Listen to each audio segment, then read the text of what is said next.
City Council has voted to maintain Thunder Bay's current tax ratio, going against the recommendation of staff. Good evening, I'm Haley Perot. Thank you for joining us. City administration argued that taking some of the tax burden off of business and moving it onto residential homeowners would have spurred economic growth, but Council disagreed with that move. But as Jessica Clement explains, residential taxes will still go up this year. In an 8-5 vote, Council decided to keep the city's tax ratio status quo. This goes against city staff's advice to decrease taxes for industrial, commercial, and multi-residential property owners as a way to encourage growth in those sectors. But at-large Councillor Shelby Chung says they can't keep pushing the tax burden on residents. We are putting too much on the residential system, and I don't think that that is a sustainable approach. Never before in history have we had elderly people stay in their homes for as long as they are. They are not moving on because there's nothing available for them to move on to. Still, the average single-family home will see a 3.51% increase, but that's lower than the 3.7% jump if Council voted in favor of staff's recommendation. But McKellar Ward Councillor Brian Hamilton, who was in the minority that voted to decrease taxes for business, believes following staff's recommendation would have been better for the overall tax base in the long run. And this isn't about just recruiting new companies. This is about retaining the ones that we have, appreciating the ones that we have already, and allowing them the opportunity to expand and see a future here in the city. So this is actually about reducing residential taxes. City Council also voted in favor of changing its governance structure during Monday night's meeting. Members will be put into 3 standing committees: Finance and Administration, Quality of Life, and Growth. The change would also see 10 non-legislative advisory committees dissolved. But City Clerk Krista Power notes that won't erase the work those committees have done. What administration intends for this work of these groups is to be reimagined, as outlined in the report and the presentation at last week's meeting. This aims to provide opportunities that allow for greater engagement without barriers, broadening opportunities, and increasing opportunities to engage. While councillors liked many of the changes outlined in the report, some just weren't fans of the standing committee model. At-large Councillor Mark Bentz would like to be involved in discussions from the beginning. If I think somebody gets elected and they come to City Hall for a meeting, it shouldn't be advisory. I mean, it should be more than that. And that's what Committee of the Whole offers. It offers the voice of council. The governance change will take place in September, and City Council meetings will be moved to Tuesdays. Jessica Clement, TBT News. The City of Thunder Bay is looking for someone to build a climate-controlled heritage building to protect the historic Chipa Park Carousel. The bidding process is now open. The Friends of Chippewa Park have been lobbying for a structure to cover and protect the 100-year-old amusement ride since it was painstakingly repaired a number of years ago. Group spokesperson Ian Angus believes the structure will really augment the experience for riders and park visitors. So not only will it house the carousel and tell the story of the carousel and the restoration of the carousel, it will have 2 fully accessible washrooms. It's going to be attached to the existing historic pavilion. It'll also be available off-season. Now, no specific plans yet, but we're hoping that it'll run during Christmas, New Year's, special events, and be available for rentals. The carousel is the anchor ride at the amusement park, and it's essential that we retain it and that we keep it funded and operating, and that we keep it here at Chippewa Park. The bidding process closes early next month. Angus expects construction to start just after Labor Day and be finished by next June. A judge has denied a request to separate the criminal case of former Thunder Bay Police Service lawyer Holly Walborn from that of former police chief Sylvie Hoth. Both were charged in April of last year following an OPP investigation that began in 2021. Their joint trial is expected to get underway next April, despite the fact that lawyers for Walborn and Hoth have indicated that they're prepared to proceed as early as this summer. But the case requires an out-of-town judge whose availability hasn't yet been confirmed. Walborn's lawyer has argued for a faster, separate trial, citing delays and prejudice to her client. But today, the judge denied the request, saying it wouldn't be in the interest of justice to sever the cases. Walborn is charged with breach of trust, 3 counts of obstruction of justice, and obstructing a public or peace officer. Hoth faces 4 charges, including obstruction of justice and breach of trust. Thunder Bay police have arrested 3 people in connection to a cocaine trafficking investigation. Officers seized drugs as well as a handgun and ammunition from a McLaughlin Street home yesterday.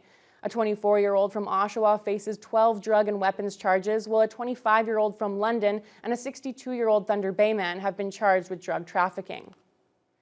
Ontario's Ombudsperson is urging the province to address a growing crisis in correctional facilities, pointing to a record number of complaints about facilities in the last year, as well as deteriorating conditions, as correction officers here in Thunder Bay know all too well. Here's CTV's Siobhan Morris.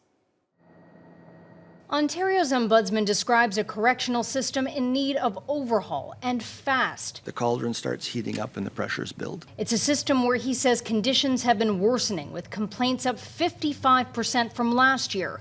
Staff is working short-handed, solitary confinement and lockdowns are common, and inmates are overcrowded, with some facilities at 150% capacity. We're finding people housed in broom closets and former pantries and stuff, so the system has deteriorated. It's in crisis. The government has promised to expand existing jails and build new ones. They can build more jails, but if you can't get a case through trial, you'll be building jails upon jails, and those are still people who are legally presumed innocent. That's most of the people in lockup, people who haven't been convicted of anything, even for those who have been found guilty.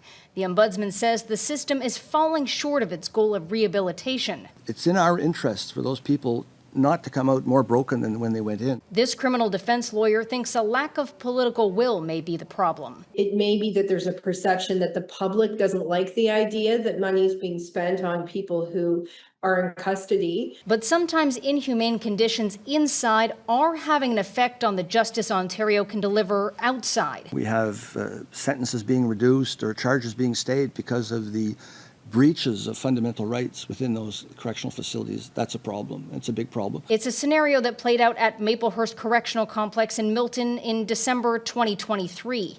After an assault on a guard, inmates were stripped to their boxers, forced to face the wall, their wrists zip-tied. The ordeal lasted 2 days. If anyone's done anything wrong, there's a process. They'll be held accountable. The sentences of some of those inmates have been reduced because of what they endured. The Ombudsman has launched a separate investigation into what happened at Maplehurst. We hope that it's been an eye-opener, but we'll have to see whether or not it's going to have the kind of systemic impacts that we would like to see happen here. We asked the Solicitor General's office several times today for a response to the Ombudsman's report and his calls for urgent change. We didn't receive a response. At Queen's Park, Siobhan Morris, CTV News. At a time when many healthcare facilities are struggling with understaffing and high patient volumes, 2 major projects at Geraldton District Hospital meant to help alleviate some of those issues are in danger of stalling. Hospital officials say the costs of the improvements have soared due to inflation and the ongoing trade war with the United States. Justin Hardy reports. The Geraldton District Hospital has 2 major projects in the works, and both are in danger of stalling out due to extreme cost increases. The first is to convert 26 seniors' beds into long-term care beds. The project also seeks to convert another 6 rooms for long-term care, but Support Services Manager Ryan Waugh says that project could be in jeopardy. We're at the initial stages right now. We're going through all the pre-capital submissions with the ministry. But yeah, with the tariffs and all the pricing increases, the prices have really gone up exponentially. We're just at the very planning stages right now, so we haven't even put out for tender, so I don't know exact numbers on any of that yet. The long-term beds are required in order to get provincial funding. Hospital staff have been doing their best to provide those services without it, according to one of the head nurses, Kelsey Cleveley. It's difficult. You have to meet all the same standards as all the other homes. The ministry standards, as anyone knows, the ministry standards are very much in depth, very much needed, of course, for the safety of the residents. But you know, like I said, you're put to the same standards with less funding, so it's difficult. Another big project is the creation of a secure mental health room for patients who are a danger to themselves or others. But that cost has ballooned to nearly 3 times what was budgeted. Projected cost of around $150,000, and then when we put it out for tender, prices are coming back around $350 to $450 due to tariffs and ongoing increased costs with goods and services. Blunden adds that the mental health room is badly needed as these cases currently overtax the emergency department. It's huge. It's right now mental health admissions represent about 17% of all of our inpatient admissions. They're coming in more and more frequently to the emergency department, and more severe crises. So having this room available and providing our staff with the training to take care of these people is really important. The hospital is looking for other funding, but officials don't yet know what will happen to the projects if they can't secure the money. Justin Hardy, TBT News. No injuries have been reported after an intense house fire in North Caribou Lake over the weekend that sent flames high into the air. 3 people were inside the home when the massive blaze ignited in the isolated First Nation around 5 o'clock Sunday evening. Fortunately, they were all able to escape safely, according to the community's fire chief. Ontario Provincial Police say they don't consider the fire to be suspicious. Both the OPP and the fire chief agree that the fire was caused by an inappropriately disposed cigarette. A Sioux Lookout OPP officer has been charged following an investigation by the province's Special Investigations Unit.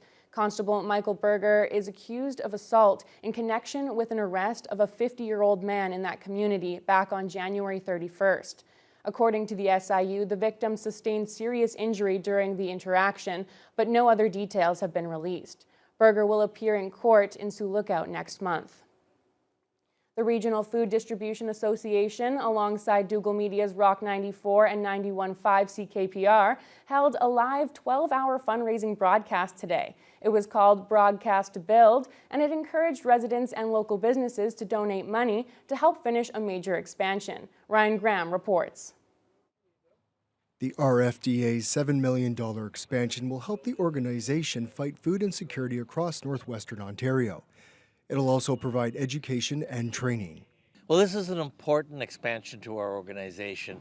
Over the last number of years, we've found it increasingly critical that we increase capacity, that we have outreach to those people who are needing help.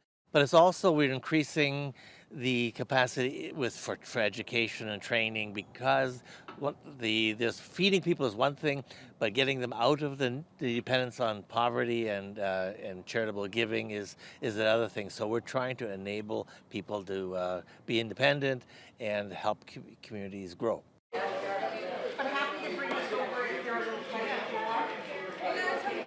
Dougal Media's Rock 94 and 91.5 CKPR held a 12-hour fundraising radio broadcast, prompting many people to stop by and donate to the cause. The project, which will add an additional 5,200 square feet to the existing RFDA facility, still needs about $1.5 million before its expected completion in late August. Today is all about trying to get the RFDA and the bill that they're going through over the finish line. They've managed to raise a fair bit of money, but there's a lot of money that has to be raised to get this job done. And it has to be done because, unfortunately, more and more people all the time are needing the food bank. And this is the food bank for the food banks throughout not just Thunder Bay, but throughout northwestern Ontario. And so we're here to help them over the finish line. And while the radio fundraiser may now be over, you can still donate through the RFDA website or in person. Ryan Graham, TBT News. Thunder Bay had the highest rate of opioid toxicity deaths in Ontario last year. That's why the Thunder Bay District Health Unit launched Parents Like Us, a locally developed guide to support families and caregivers of youth struggling with substance use. It's meant to be practical and relatable, with artwork, personal stories, and advice from anonymous contributors with firsthand experience battling addiction. It was developed by the Health Unit Substance Use Team in collaboration with a wide range of organizations, caregivers, youth, and parents, some of whom were willing to put forward their names. They say hearing from those with lived experience is essential. Parents don't feel alone. I think there's a lot of stigma that's associated with drug use.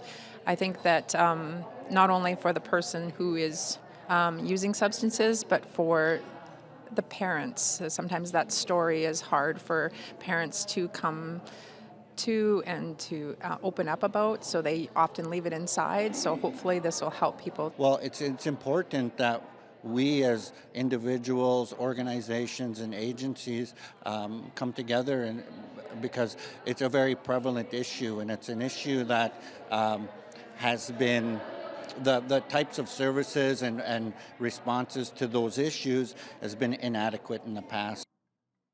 The handbook can be viewed or downloaded for free on the Health Unit website. Hard copies are also available upon request. Organizations can request up to 10 copies. We'll turn now to the weather, and Fiona, although it was a little cloudier than we've seen earlier this week, it was still a beautiful day out. Yeah, I mean, it got slowly and slowly grayer and grayer up in the skies, but temperature-wise, very seasonal. Now, we started out with a low of 7, warmed up to 23, a humidex of 26, and the winds were actually quite light. At times completely calm, and then only up to about 13 kilometers per hour for the most part from the south. If we take a look at what's been going on across the region, there are clouds and some rain to the south of our region down in the United States, but at this hour, Fort Frances is enjoying sunshine. They are at 21 and a humidex of 25.